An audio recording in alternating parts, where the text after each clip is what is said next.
Ancient Egypt. Remnants of the world's longest living society still stand tall.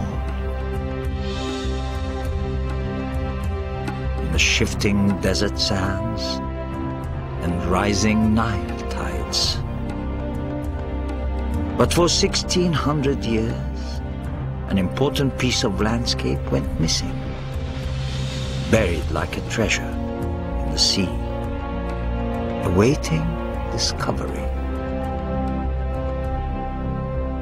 Cleopatra's Palace.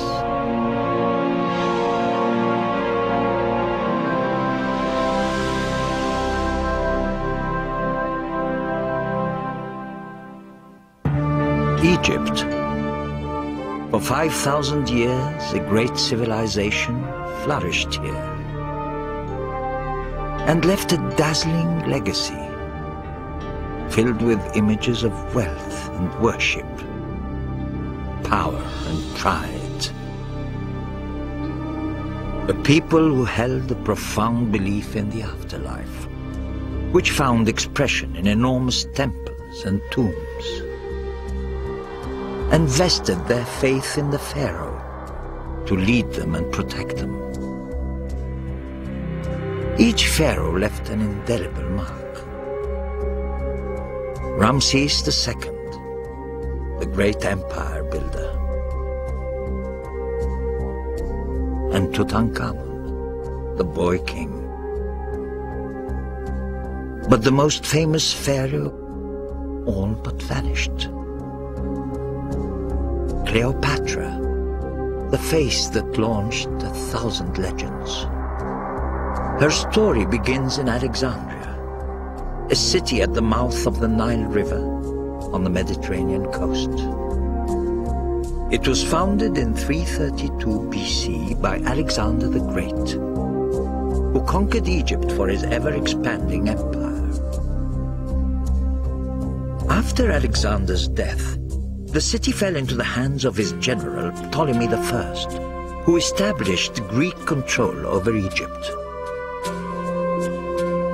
Within 100 years, Alexandria was the most famous city in the world, a glorious cultural and learning center which attracted the finest scholars and artists of the time. It grew rich as a trading port between Europe and Asia.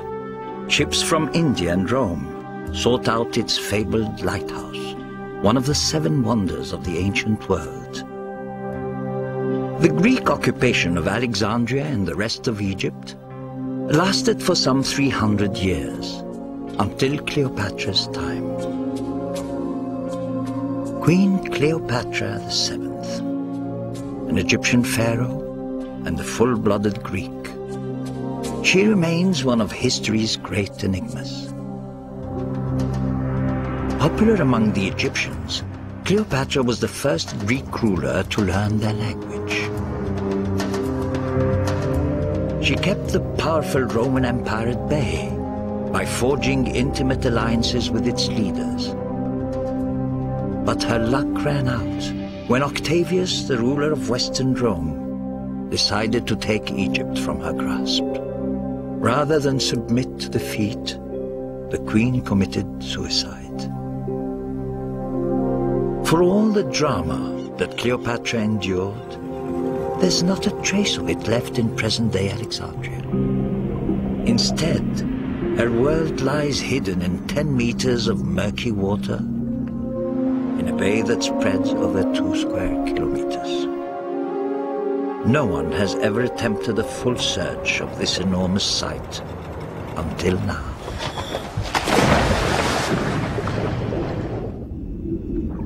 Since a very long time, I had a dream to come to this place because of the mystery of this site.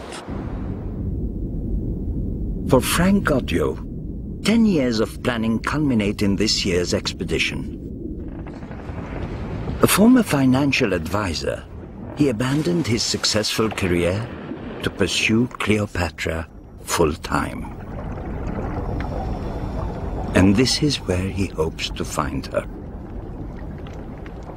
While exploring the sunken island of Anti-Rhodos, home of Cleopatra's legendary palace, his team of divers tumble across a piece of wood sticking out of the sediment.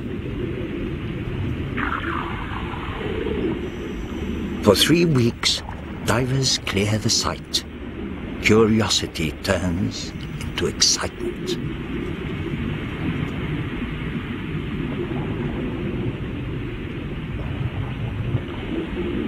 It is the wreckage of an ancient ship, more than 30 meters long.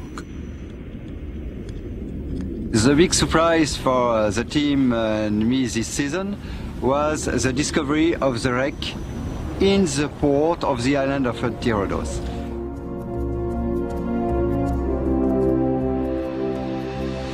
And it's a superb wreck, and it's magnificent state of preservation.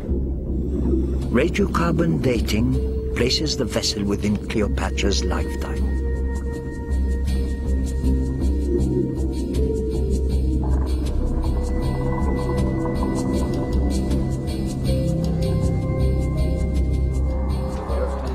Godiot sends artist Patrice Sandrin to sketch the large ship.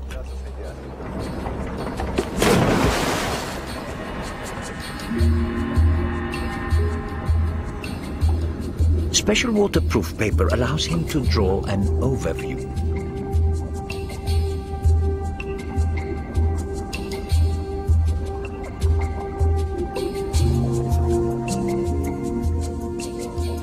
We are just transferring the measurement taken by Patrice at the bottom. Little by little we see the shape of the wreck and all the detail of the wreck. The type of construction will lead us to define when exactly this boat has been built and by who and for which purpose, which is also very, very important in this case. Sandrin's drawings and film of the wreckage are sent to Dr. Steve Vinson of the University of Chicago, an expert in ancient ships and shippings. A nice shipwreck is always a pleasant surprise. In fact, what they're swimming through is the very bottom of the ship, where all the muck and the gunk used to collect. This is down in steerage, basically.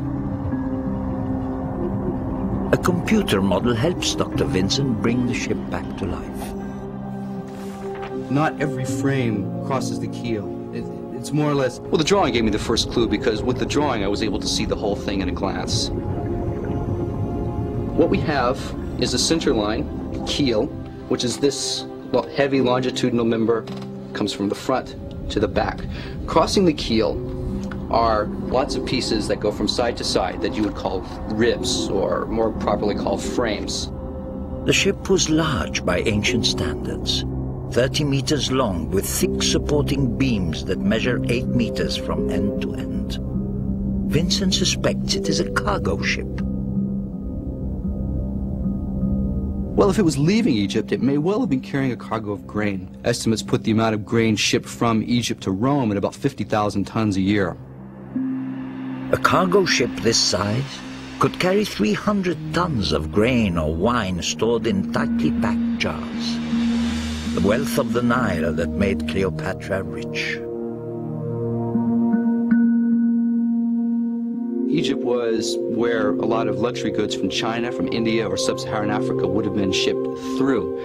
Silks from China, spices from Arabia, incenses, perfumes from Africa, exotic animals, lions for devouring Christians, would have come through Egypt.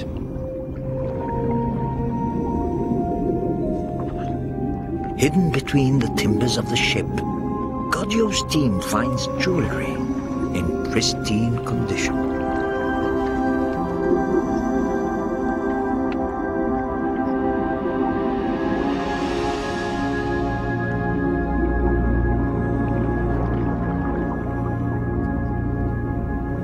Every day we have some surprise with this wreck. First we found it, and the size of this boat is quite impressive. And we have some very nice luxury item, very good quality. This is the bottom of a cup, a very fine and beautiful cup. We have also found this hairpin, ivory hairpin.